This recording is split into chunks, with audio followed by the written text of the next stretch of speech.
Thank you very, very I much. just hit it and it came bad. I got it bad. This book called Holy Moments. I don't know if you've ever heard of it, but you have. There's a lake outside my house in the back, and I walk around the lake almost every day. Until I got this bum knee, but that'll be better and I'll do it again. But on the way around is a little library. You probably have seen them around the city. And there are books you can donate to the library or pick up. And I picked this book up. I said, Holy Moments. I should know more about holy moments. So I did. And I've read it like 3 times. That tells you how bad my memory is. I got to refresh all the time. Anyway, I have a section here. What is a holy moment? A holy moment is a single moment in which you open yourself to God. You make yourself available to Him. You set aside personal preference and self-interest, and for one moment, you do what you prayerfully believe God is calling for you to do.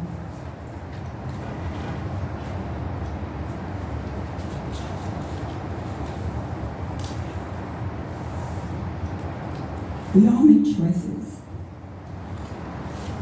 If you learn to master one moment in your life, learn to master the moment of choices, the moment of decision. Making choices is the easy part. The hard thing about choices is living with them. We all have regrets. We have all said and done things that we would do differently if we could go back in time. We know we can't. We may have made peace with those choices to some extent, but still, in the quiet hours, they haunt us. If I could give only one piece of advice, it would be this. Make choices that are easy to live with. Make choices you can look back on longingly, like you do upon the best of times and with the best of friends. Now this book it's interesting. I'm very critical of authors, of how they write, because I like a certain style. And when I first read it, I wasn't too impressed. By the time I read it the 3rd time, I was, because I picked up more information. In the prologue, which precedes the book, I'm going to read you something that occurred and touched my heart, and I hope you learn, as I learned from it. Once upon a time, there was a monastery deep in the forest. It was full of monks. They were full of joy. That joy was contagious, and people traveled from far and wide to visit. One day, a young man asked the abbot why people came to the monastery. "Oh, most come looking for answers to their questions," the old monk explained. The young man was curious what type of questions people asked. The abbot continued, "They come seeking answers to some questions all men and women ponder. What should I do with my life? Am I wasting my one short life? Where do I find meaning? How do I get the most out of life?" The young man had traveled a long distance to visit the monastery, and as he walked away, the old monk wondered what question that young man's heart was wrestling with. Time passed, and life at the monastery changed. It was ever so gradual at first. A couple of monks became cranky. They had slowly closed their hearts to God and to each other. Other monks became jealous. A younger monk was more handsome and more popular with the visitors. Some of the monks began to argue about things of no consequence, and the poison of gossip crept through the monastery. Visitors noticed that little by little life at the monastery was deteriorating. They perceived the monks were losing their joy. They noticed the monks were not as kind to each other. And over time, they observed the monks growing impatient with the other visitors. The seasons came and went, and fewer visitors came to the monastery until one day, the people stopped coming altogether. The abbot rose each morning an hour before the brother monks and sat in the chapel asking God to give him the wisdom necessary to revitalize the monastery.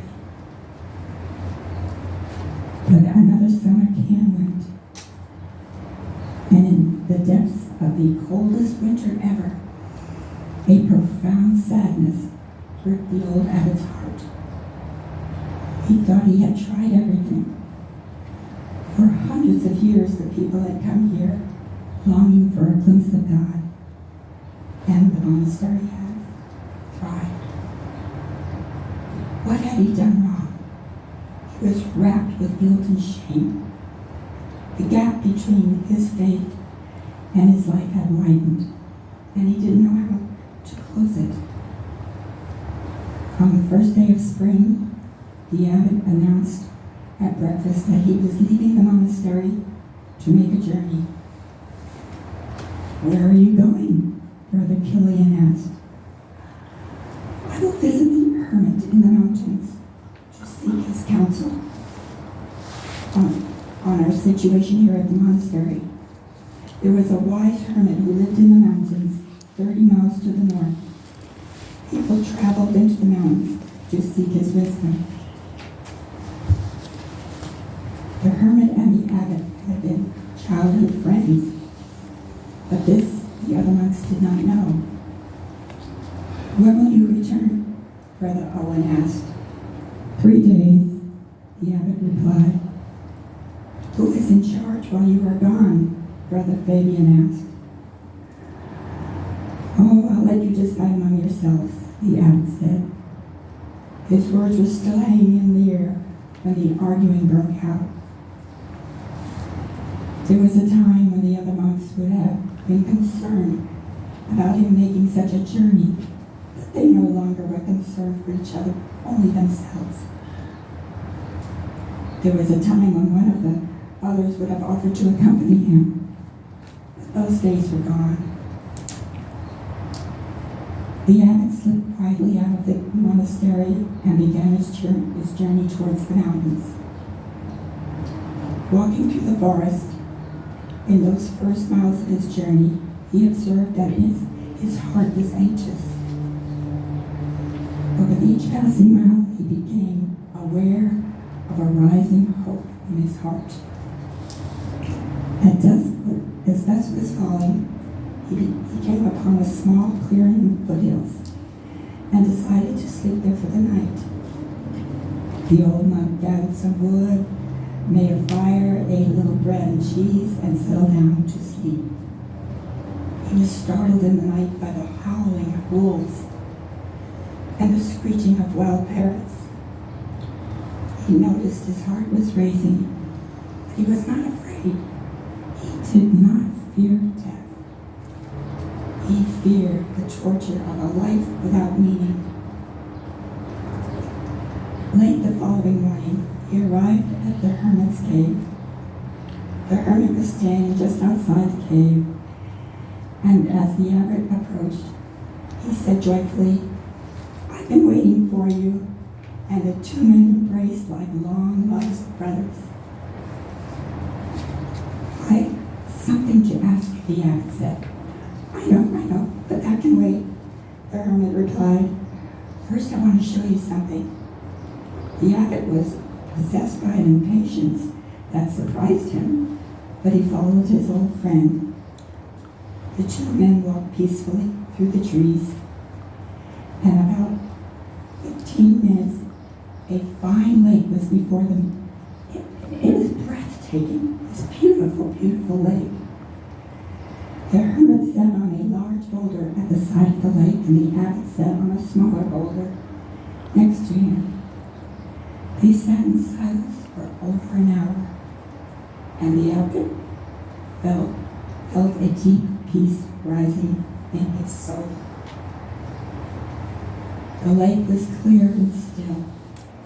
The surface was like glass, and the sun was reflecting perfectly on the water like a golden disc. The abbot was mesmerized. When the sun had reached its pinnacle, the hermit began to speak.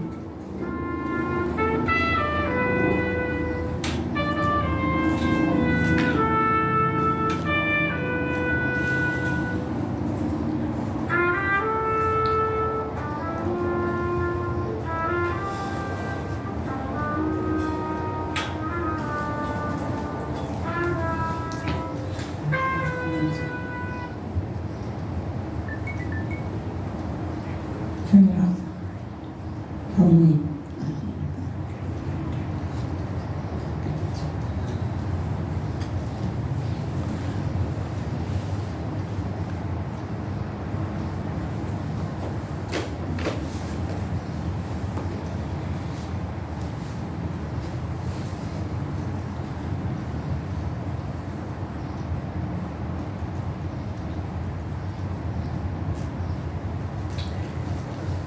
I'll start at the beginning of that paragraph from the sun.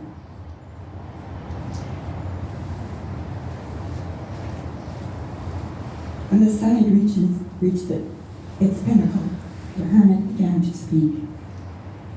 A still pond reflects the sun perfectly. God is the sun. You are the lake. When your soul is still and clear, you reflect the truth, beauty, and goodness of God to everyone you encounter. As the day goes on, the wind will pick up. The lake will be full of ripples, and you will barely be able to see the sun's reflection in the water. After a few minutes, the two men walked back through the cypress trees to the cave. As they sat drinking tea, the abbot described what was happening at the monastery over the past several years. The hermit listened closely, and when the abbot had finished, asked a handful of clarifying questions. "What have you come here to ask?" was the hermit's last question. "What wisdom do you have for us? How do we rejuvenate the monastery? How can we best serve people who come to visit?" the abbot asked. "That's 3 questions," the hermit said with a smile so radiant that the abbot had to look away. "I will answer your 3 questions with 1 answer."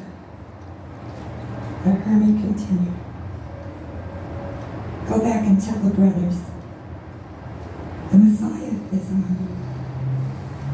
And with that, the hermit closed his eyes and slipped into deep meditation.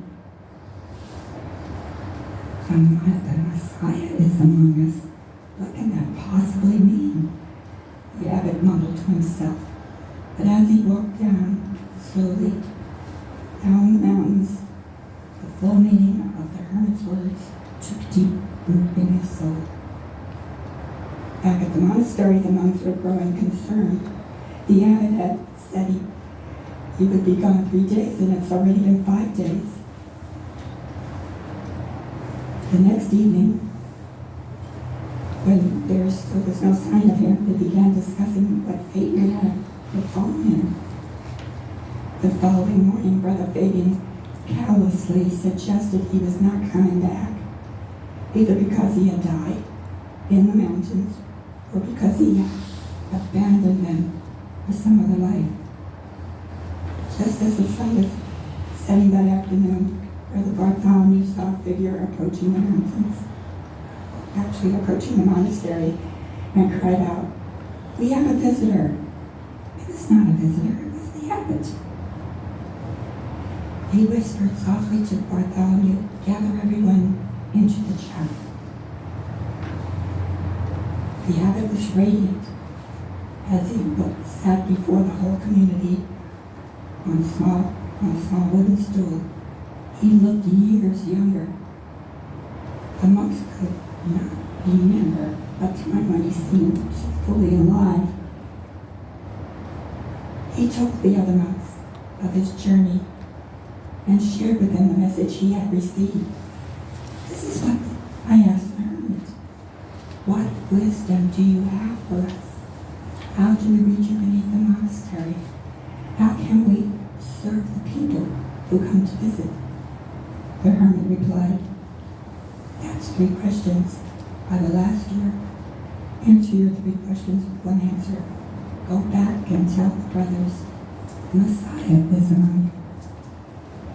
The monks were astonished, gasped.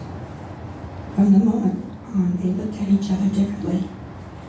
They thought of each other differently, and they began to treat each other differently. The monks wondered, day and night, who is the Messiah among them? Was it Adrian, Bartholomew, Killian, Owen, Fabian, or was it the abbot himself? And as the brothers wondered, they began to treat each other with renewed kindness and a profound respect. As time passed, the abbot noticed little things.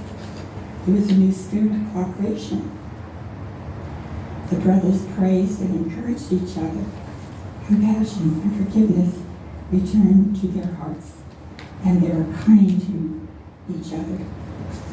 These things, these holy moments, breathed new life into the monastery. The monks were flourishing. The monastery was flourishing. Even the flowers in the fields and the cows in the barn were happier. And then one day it happened. The visitors returned. At first it was just 1 or 2 visitors, like it had been in the past. But then they brought their friends, and their friends brought their friends. Those that came to visit the monastery noticed that the monks were overflowing with joy.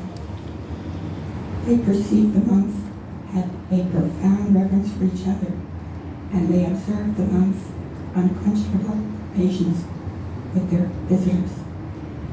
In a few short years, the monastery had been transformed from the brink of collapse and was thriving like never before.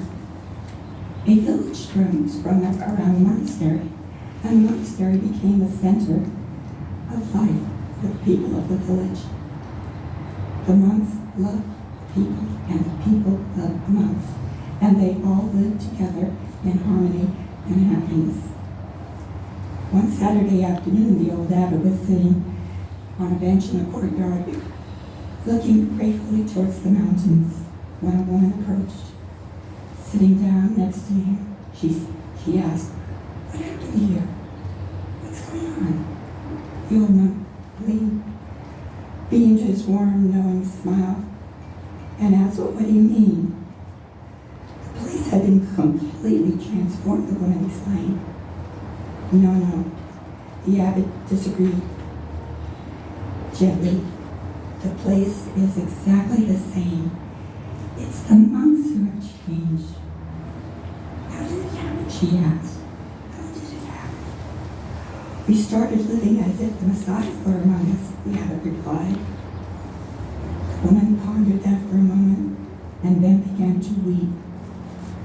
The old monk put his arms around her to comfort her and told him about her life and troubles.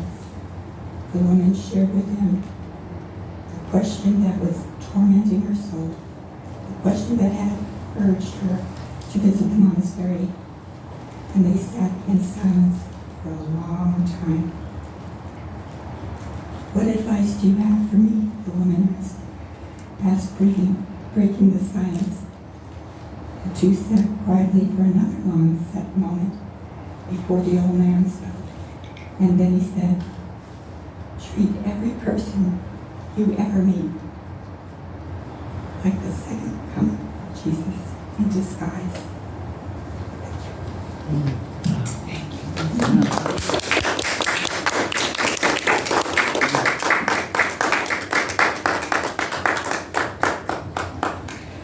Thank you, Reverend Rosary. Very touching. Was it?